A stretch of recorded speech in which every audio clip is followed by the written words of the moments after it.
Like my favorite Malaysian restaurant, John 316. I was in that area yesterday. I saw John 316. And then I was like, maybe I should get lunch there. I've never had like Malaysian food, I think. But then I was like, I bet it'll take too long to come out. So I went to a different establishment. You were in Malaysia? No, this is in like the Fairview area of Vancouver. I didn't go to Subway. I told you I went to a place that ended up being worse than Subway, as crazy as that sounds. How is that possible? You tell me, brother. You tell me. I was also in a different part of Vancouver yesterday, and I saw something I had not seen in a long time. A new Subway. I didn't even know they were making new Subways.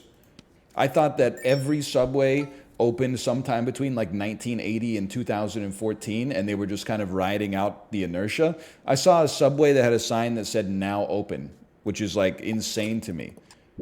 It's 10x cheaper to open a Subway compared to a McDonald's. It's kind of a whole thing. Yeah, but unlike Subway, like people actually, some people at least, like to eat at McDonald's.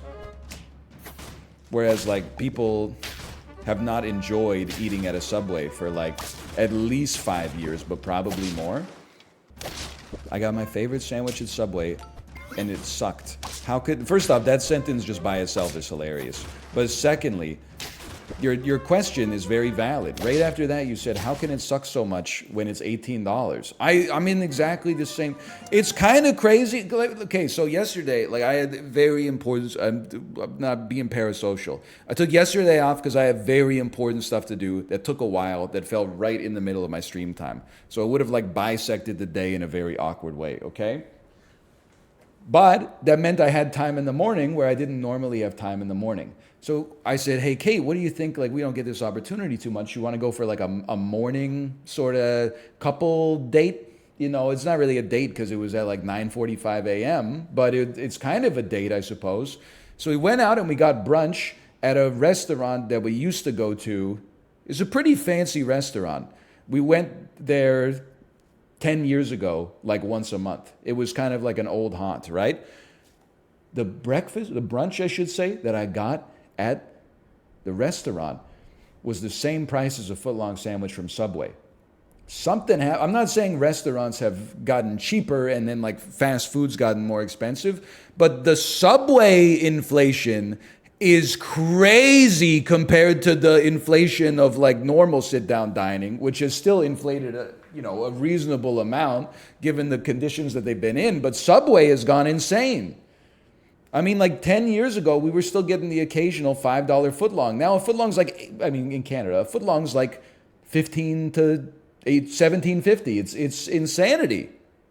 It's just crazy to think that the restaurant, like you'd almost have to like try to be that bad.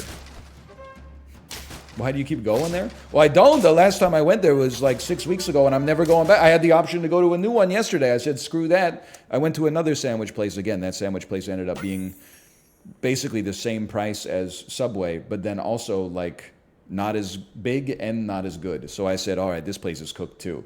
I don't know. Maybe there's like maybe there's been a cluster of supply crunches that have really affected the entire sandwich process, but like I want to tell Subway, like,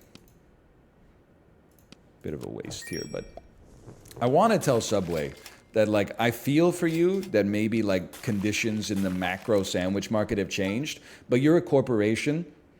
You're supposed to eat that and keep prices like low enough that I get tricked into buying your shitty food. I'm saying like a local business can tug on the heartstrings and be like, please, we've lived in this neighborhood for like 80 years. Just pay a couple of extra bucks to get a sandwich from us instead of like a conglomerate. But if you're Subway, you gotta eat shit. Sorry, like you can't be like, our profits are down. We're gonna raise the price of the sandwiches by like 30%. This like, well, then you'll be seeing my ass at your restaurant 0%. And that's exactly how that's gone down so far. He better not mention Subway again, or I'm pulling the clip. What are you talking? You made your own Subway tweet recently. Librarian, you know that right now it's all shits and giggles. Eventually, you're going to put out a video that's like a duplicate theme of a video you've already put out, and then you're going to understand what it's like to be me. Okay, my wife just needs me for a second. I had more constructed for that bit. Okay, I'll be right back. I don't want to brag, but my wife needed me. Also, she said, I don't understand why they don't just make the camping bag bigger. And I was like, thank you. Everybody here is on the same page. Why do they make you pack it so freaking tight, man? Doesn't make any sense.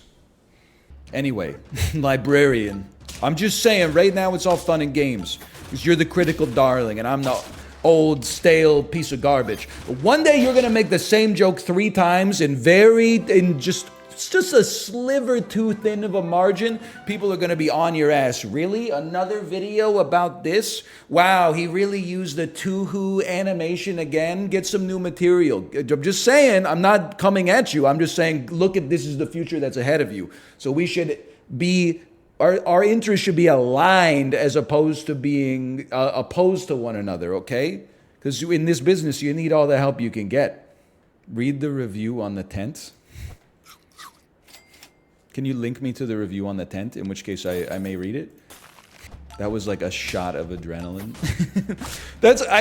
You might think that I feel bad about this, but it actually feels so good, and I think that means that there's a problem with me. But when like someone's being annoying in chat for like hours or weeks, and then you make fun of them, but in a way that's actually like kind of civil. Like you didn't cross the line and say like, hey, you're being annoying. You made some jokes at their expense. And then like 2 minutes later, chat's like, oh, that person you made fun of left. You might think that would make me feel bad. It makes me feel great. It makes me feel fantastic. Because it's not mean. They're being annoying. And then you're like, stop doing that. And they're like, how dare you tell me what to do? My feelings are hurt. I'm going to go. And I'm like, okay, if that's the ultimatum, then I'll see ya. Putting this tent back in the bag is almost like trying to put an elastic band around an alligator's mouth. That's an insanely funny review. And also the way that I feel about all camping gear. Chat will tell you. They'll tell you that while I was watching you try to fold that tent, I was like, I don't understand why all camping gear is like, it has to be hermetically sealed like it just came off the assembly line in order to get it back in the storage bag. I get that you don't want to have to store the tent completely unfolded because it would take up too much space. But like, not everything needs to be so tight that... Who's the guy who does all the like sub-zero swimming? Wim Hof. So that Wim Hof can fit it in his backpack so he can carry it up to the top of Mount Kilimanjaro, right? Like we're literally just in provincial parks, man. It's too much. It's just too much. All the comments on this video about folding the tent are like, the person who made this video should receive the Nobel Prize.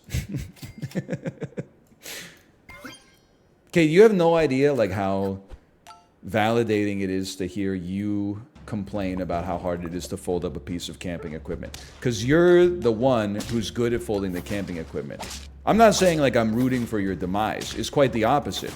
But to hear you have the same problems with the equipment that I have makes me feel more normal, which is rare for me.